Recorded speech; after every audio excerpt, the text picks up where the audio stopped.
What's going on, car guys and car gals? It's Lou Ramirez. And it's Fred Lenartz. And we are brewing solutions on the Car Guy Coffee podcast at the Pure Cars booth at NADA 2026 with the one, the only Justin DeBeery. Let's Welcome go. to the show, brother. Let's go. Appreciate you, man. We always appreciate your energy. I seen you running around like Yes, a chicken with you your head moving. cut off. You're constantly trying to help or mix things up, getting people connected, brother. Absolutely. That's what you do. Oh yeah, absolutely, man. Like, I've been with Pure Cars for 10 plus years.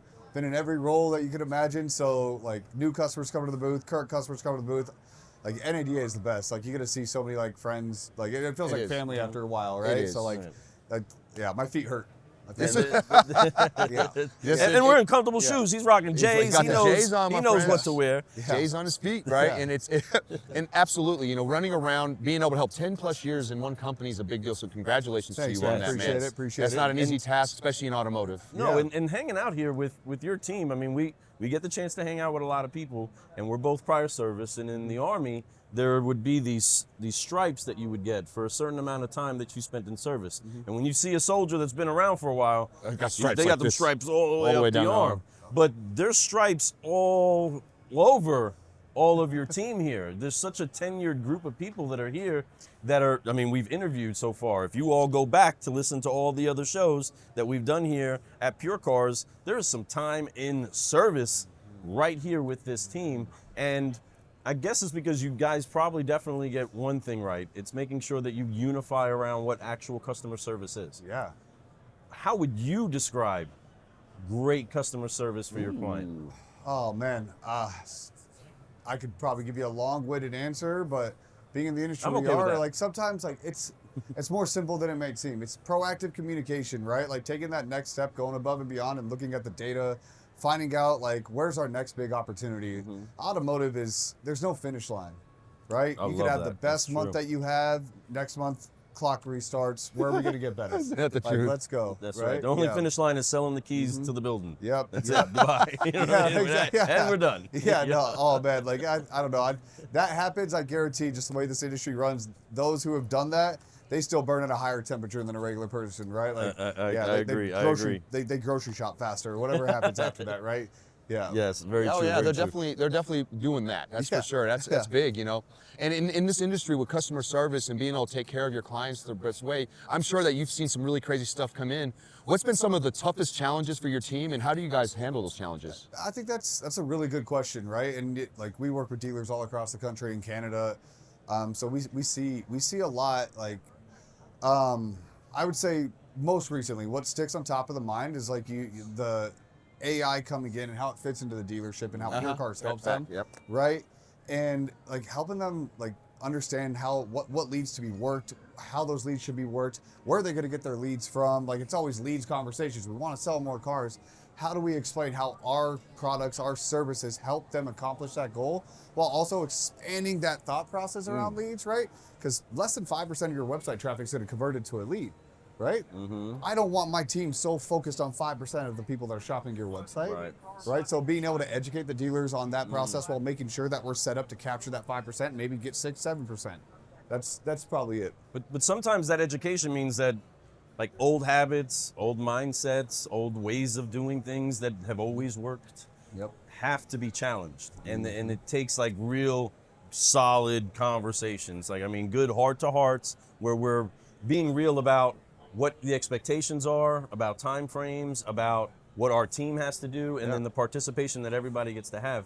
When you're seeing these things start to come to play for a dealer, what is it that you get most excited about when you start to see like they're getting some tread, they're getting some speed behind them, they're getting, the muscle is starting to grow, you know, like all of those things start happening. What gets you most excited when you start to see that? I think just like seeing that how their business is starting to change, right? Like they're looking at it differently. They're managing it beyond what they used to manage it. Like they're finally realizing the customer journey is a lot more expansive than like what their CRM may show, right? Amen. It's Come on. so much more than that, right? And so then they start asking questions about what's new. Like, hey, Amazon Autos just came out. What does that mean? How does that impact my business? Right. Do I need to be doing OTT? Hey, do you know anything about TikTok? Right? And then we get to be like the experts in that world and help usher them on like the best place to spend that next dollar. Like, because right now I think what a lot of dealers are feeling is like channel fatigue. Yeah. There's all these places I could spend my So money. much. Right? How do I do I everybody need will to spend take it there? Yeah, right. Do I right. need to spend it there? Should I be spending it there? All those pieces, like, and we gotta help them understand where the next place to spend that dollar is to stay in front of their customers. That to me, that's amazing. Like I love that. And then we're building their brands. That's Yes. amazing. Right? Yes, Yeah. you are. And like we're supporting that local dealer and connecting customers, which is like a car buy is such a emotional purchase. Everybody remembers buying their first car. You remember buying every single car you buy. Yes, you Oh, do. guarantee Right? it, So, yeah. right? So your local dealer is really a part of your community in a way that like I don't think we give it enough credit for, and being No, a part we of don't. expanding that brand and doing that media activation, getting their name out there, their brand building out there, that's special. It's very It's special. absolutely special, and it's so important, right? I love that you talked about that. You know, we come from the dealership world, and inside the dealership, our reputation mattered huge. You know, being able to speak to the people the right way did matter, and we always wanted to work well. So, you know, when it comes to putting on new products, there was a lot of times that I'd bring in a new product to my store, and I would be like, this was great, and here's why. Right. I remember being like, you're so different than anybody else. When people sign up with you, what's the thing that they're most surprised about? Oh, I think just the depth of data, the depth of knowledge. Yeah. Right? We're not a surface level organization, right? We get really into the weeds and we build the strategy from that part. Like how technical some of my team has to be, right? Like it's not like, you know, we're not just pulling up a dashboard and saying like, okay, here's your metrics. Right. Right. Like we are in the weeds. We expand beyond our services. We're auditing websites. We're secret shopping. Yep. Right. We're looking at your market share data. We're looking at your DMS sales. We're looking at all of your customer base, like anything that we can do. And then our team, like we do such a good, like we're so curious, which is what I love. And we're always looking for like that advantage of like, okay, why is this that way? And then we dive deep and we go in further and like the amount of like we can spend 20 minutes talking about a performance max campaign, one campaign of the maybe 50 you could be running because of Right. all the different levers we can pull and the different things we can try. That's strong. Yeah. That's really strong, actually. That's a great surprise. Yeah. I mean, there are so many surprises, right? There are a lot of surprises that they can run into, and the idea for us as an industry, or at least as a business, we want to kind of eliminate some surprises. You know what I mean? That I know dealers want to kind of evade every single mine in the field they possibly can. You know, and rightfully so, right? Their people need to be protected. Their customers' information needs to be protected. The way that they service the community and that brand that they built, all of that needs to be protected. What is one area that you find yourself really digging in deep with to be able to make sure that you bring home that message of who that dealer is to the community inside of their marketing? Yeah, I think it's making sure that their message is reaching the right people. Period. Like everything you just talked about there, trust. Right? Trust is such a big part of the car buying purchase, right? Like number one reason someone's gonna buy a car from the dealership first, right? Like before anything, it's because you have the car they want. Right then, now it's about trust, that brand Yes. building and being able to like find those customers in that world. And everything you just talked about, like dealers have a lot to be protective about these days. The amount of personal data that they carry, they need to be able to trust their providers Yes. Oh, yeah. to keep that safe. And their customers who they like sell cars to need to trust that their information is kept safe. So it's all trust, right? And like us being effective and like really, really hyper focused on like safety first, right? Like we're not gonna do anything that violates that trust. But at the same time, like this is a competitive market, right? Like it's not cheap to have cars on the lot sitting there, right? No, how are we no. gonna be creative and how do we gonna move them? Right, Like, exactly. period, right? Yep. That's right. You know, and all that stuff matters. You know, it's all about making sure that we move metal. That's ultimately what we want. We want to sell more cars, make more money, but we also want to make sure that we have a place that is good for that, right? A place that people want to come to do that. Really, to me, all that kind of stuff does matter a lot. Long-term success matters. You know, it's not just about helping them sell this month. Like you said, it's a reset every month, right? Yep. Once you go for 1 month, it's just like being a salesperson, 0 to 0 the very Every next month, month. And we're every like month. that inside stores. So when you reset and you want to have long-term success, what's something that you guys are doing, and what, in your point of view, where do you see the long-term success come from dealers for them? Man, I think it's like at first it starts with the relationship you have, right? It's partnership, right? It's not like we're not a plug and play option like you plug us in 1 month and here you go, 100% of your sales Right. go up, Yeah, like you're yeah, now yeah. dominating the world, right? And it's alignment between what really matters to them and their goals, right? And it's also about having those hard conversations. There's a time you'll have a really, really great month. You just sold out of all of your inventory, Yeah, yeah. right? Like we might need to have a conversation about like how much we're spending right now. And we want to pull back, and it's like that ability to have that partnership, right? To do what's right for the customer no matter what. At the end of the day, right, less money going through our system, what doesn't matter because you don't have the cars to sell. Why are we going to put more money into it? Pull back, have that partnership, have that. You mentioned the word challenge earlier. I call my team consultative challengers, right? We Nice. need to be able to have that conversation about like what is next this month? What are your goals this month? Where are your opportunities this month? And then build it from there and then start from the inventory, launch the strategy there. And if you, yep. You said something, and it's very, very important that we, as an actual culture of industry, realize the successes and how we achieve them. You're talking about reviewing that last month that we had and seeing where you're at now. You sold a lot of cars, but there's a lot of dealerships that have a ridiculously great successful month. Sometimes they'll string a couple together. Sometimes they'll get a streak, but they have no idea how they did it. No clue where it really came from. It just happened. And so they don't know what to adjust. They really don't know what happened to make that happen. But man, are they high-fiving. Man, are they the bomb. Man, did they kill it. You know what I mean? They did some things. How do you really like unpack it for them to understand, listen, this is what we actually did that worked. This is what didn't work. And this is how you had that result. And I mean, that's just the amount of data that we carry, right? Like, I've had a lot of conversations today. It's the context as to why, right? You had a bad month, context to why. You had a great month, context as to why, what's working, what's not working. Like let's cut out what's not, and let's pivot and move. And because we have so much data, we're able to see that. We know your inventory. We know, I can tell you like model by model, zip code by zip code, trim by trim, what's selling inside of your market. And I know if you're set up for success on that, and then I can track that down to how each one of those guys performed inside of the market, what your turn rates, how many people were shopping them, what funnel they were at in that, right? Hey, you have 400 shoppers on this specific model, but you know, of the 400, 300 of them are high funnel, right? Like they're not quite ready to like purchase yet. We need a different like kind of like strategy for those customers. And it's just like it's the layers of data that we can get into. Dealers with Pure Cars, they're going to know why they had a good month or a bad month, and they're also going to know like what they need to do the next month to continue that flow or switch things up to get them back on track. That is an awesome answer. That was an It awesome really answer. was, dude. Yeah, But 10 it's- years, man, 10 years. 10 years, yeah. I know what it is. But also just a really great company that you're very proud Yes. to work for, man. And because you're constantly, not only does the company evolve, but you get to evolve in it. You said you've hit a bunch of different roles while you've been here. What's been Absolutely. your favorite role? Oh man. So today I'm Director of Client Experience Growth, right? So I'm working on building a team That's awesome. is I don't know, like we're talking about service. I call them most of the Navy SEAls. There you Right? go. Okay. We're Like gonna that. go around Special and, ops. you know, like, and we're gonna look at our customer base and we're gonna make sure with all the products and all the data and all the services that we offer, are you maximizing it?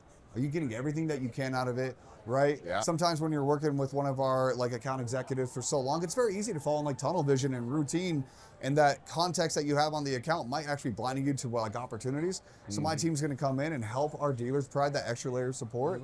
Right now, that role, like I love doing that. Right? That's Like, great, man. We get to come in there and we get to like be this like outside strategic consultant and use one thing that Pure Cars has that not a lot of others have out there is our experience and our dealer base. Like we know if I see a dealer in Seattle doing something that's helping them move a car, and I have a dealership in Alabama that's having trouble moving that car, whatever model, whatever campaign we're doing there, we can look at that and say, hey, can we print and repeat over here and move the metal down here because we need it, like that's racking up prices.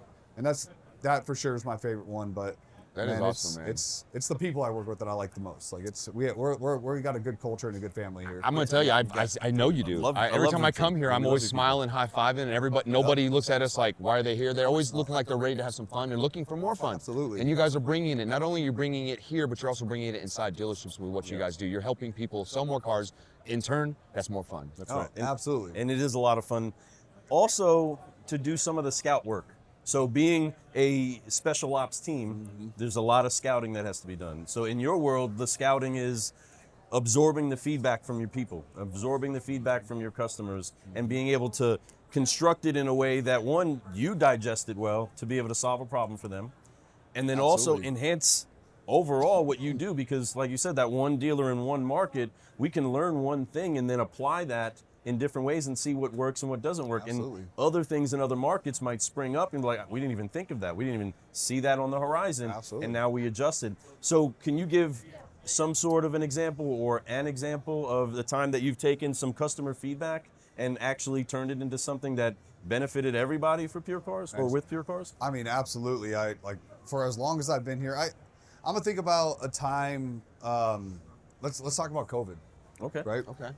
When COVID hit, like, it was a scary time for everybody. We didn't know what to expect, what was going on. Like, we all got sent home. Like, my customers, my dealers, they still had to come into work. Like you couldn't, like, that was a piece of it. Like, they were still going to work. They had to find ways to keep their dealerships running and put in, like, it's expensive to keep those cars on the ground. Yeah. Right? And that's a hungry monster Right. that needs to eat. So, like, talking to one of my customers at the time, like, hey, we really, really need to, like, find a way to get our service drive going somehow during this time. Like, it's important to get them out, get them over there, right? And so what we ended up doing is we started playing around with first-party data, right? We've done it before in the past, and, like, it's really hot now, first-party data. But back then it wasn't. It was, like, very, like, as a niche thing to do. You didn't think about doing it. So we worked together, and we built a first-party data strategy that only targeted the service customers across, like, luxury brands, domestic brands, high luxury brands like Rolls-Royce, things like that. And then we were able to show attribution on that, right? And if you think about where we're at today with what we're doing today from our CDP that we're running first-party audience campaigns out of, we also built AI audiences. It stems back to those things where our customers said, like, I have this problem. Right. And there's so many pieces of our tech and our services today that come off those moments, right? I mean, it's that, I would say, like, looking at that moment, that really springboarded the direction that where we're at today. I love that, man. I Got think the intel, baby. it springboarded a lot of opportunities for people who are smart enough to understand that in a pandemic, a crisis that's happening, there's always opportunity if we look for it, right? Absolutely. Because people want something, we got to help people. Absolutely. And it's awesome that you guys were able to help your dealers and be able to help them find ways to make some more money, man. And see how they did it. And stay alive. I mean, some dealers stay open, stay a dealership and not sell out. Yeah. I mean, That's big. There's so much that I don't think that we understand the gravity of when a dealer does get involved in bets on the success of them in the store and on the results you promise. The angst that's in the, like, being in a casino and you're putting all the chips in, you know what I mean? my And you're gosh, waiting for yeah. that one big bet to work out and then see some results for it. What gets you most excited about knowing that the dealer crossed the hump of decision into going the road with you all? What gets you most exciting about bringing them some results? I mean, this might not be the answer you're thinking about. I like working with new, like, car dealers and new dealerships, right? I like learning about them, how they run their business. Yeah, dude, that's a great right. answer Like, they're for just it. like, it's great getting to know them. Some of my favorite customers today were once new customers. Yeah. Right. And you learn about their business, you learn about their operations, you learn about their families. Like, they become like a part of, like, kind of like your network and, like, Yes. a part of Pure Cars. Every time we get a new customer, I'm excited about that because I'm like, what challenges could you help me solve? Like, I've been here for 10 years and I've always said two things make Pure Cars great, right? Number one, we take care of our people. You become a customer of ours, you're our people, right? It's not Yep. just our employees, right? Right. You're our people. Number two, we solve problems, period. You have a problem, I'm looking to solve it, right? If I can't solve it, I'm gonna find someone who can help you solve it. Like, it's all those two things tie in together, and yeah, that's what I think about. We get That's a new great customer answer, on, yeah. brother. It is, man. It is. There's something special about meeting a new friend. Yep. And literally, that's what that is. You know, you become friends. You learn all about their woes and what's, and then Yep. you may even be able to help them. Absolutely. Right? Matter of fact, you know you can help them. Yes. That's the beautiful part about being at Pure Cars, folks. And Absolutely. if any of you all out there want some help, you can reach out to them. You make sure you tell them that you need the help. Go to their website, purecars.com. Go by and see this guy right here. If you're at the booth, if you're in Vegas, come see him. And reach out to Car Guy Coffee and Lou Ramirez and Fred Lenartz, and we'll make sure you guys get connected. Yeah. That's for sure. Once again, we've had another incredibly great conversation here at Pure Cars, NADA 2026. So many solutions are getting brewed. This is an incredible time to be inside of the automotive industry. We are glad that you are, and we are glad that you are. Amen. So, car guys and car gals, throw some hand claps, throw some coffee cup emojis, throw some thumbs up, whoops. and say thank you for our guest, the one, the only, Justin DeBeery. Thank you for Thanks, the man. time, brother. Appreciate you, big We'll guy. see Yeah, you man. soon, Thank everybody. you. Keep brewing solutions. Yeah. We're out.